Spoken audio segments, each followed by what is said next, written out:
So opening opposition is talking to us about the low class and about the high class. We think that the high class still will not care because fines are very rare and they have a lot of money to spend even if they lose 10% of it. We think that the poor population, well, I'll have a rebuttal about that in a second. The main group we want to look at is the middle class, show why they will be very, very harmed and why the delta in terms of the rich and poor is far less significant. The second rebuttal regarding the poor, if they are 500 shekels away from death, from losing everything they have, there are many, many things that are far more likely to tip them over that edge. That's a very serious problem. If they get sick, yeah, and they have to get some medication, if they get in a car accident and have to fix it, if they get terminated for whatever reason, or if they just don't get the bonus at the end of the month. We think that if there is such a serious problem, these people are 500 shekels away from death, we need to solve it properly via taxation, not by distorting our legal system. I will have 2 points in my speech. 1, harm to the middle class, and 2, I will try to explain the thing of blind law. Okay, middle class harm. First off, we're talking about the large majority of population. They're not tossable aside. Most people consider themselves middle class, and there's a reason for that. There's something that groups them all together. What groups them all together, well, 2 things in our opinion. One is that the economy is very much dependent on them, and they carry the big majority of the economic burden already. They already get taxed 50% of their income. They already have the highest tax with the lowest benefits because the rich get tax breaks for their companies to avoid brain drain and to avoid out-shipping of companies. And second, we think that another thing that connects them is that they have high income and expenditure. In other words, while they supposedly have a lot of money, they do not actually have any breathing room. What do I mean by this? First off, I hope it's obvious to everyone that this taxation would have to be based on brutto income or on calculation of wealth. You can't do it just based on the difference between income and expenditure. So, why are their income and expenditure so close, and therefore they have very little room to breathe? Because, first off, they have a good job, which puts them in a high tax bracket of paying, let's say, 50%. The same tax bracket as the richest person in the country, in fact, probably far more. However, they also have a house with mortgage payments, which is essentially the biggest expenditure someone will ever have in their life.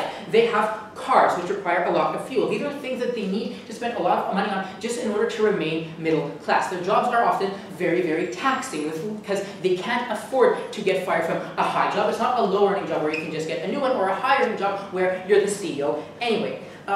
Also, in order to make sure that their kids are also middle class in the future, they have to pay for their private tutoring classes in order to make sure that they do okay in school. They want to be able to give them therapy. In order to be able to do these things, they essentially are always at the edge of their expenditure. This is something that's true for the entire middle class. So, for them, this is a very big harm, because if, let's say, we're talking 10% of monthly income, then for someone who's very rich, well, he still doesn't care. He still has a $50 million or $50,000 net income.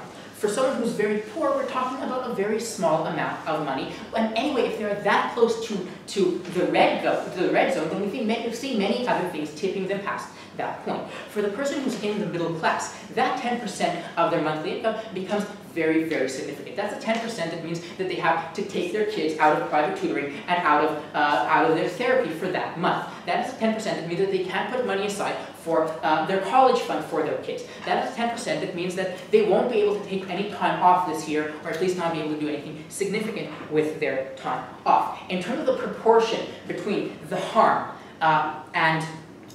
between the monetary harm and the dependence on money, the middle class is far, far more affected than any other population. So let's take a quick look at those other populations. Now, starting with the rich and then moving on to the poor.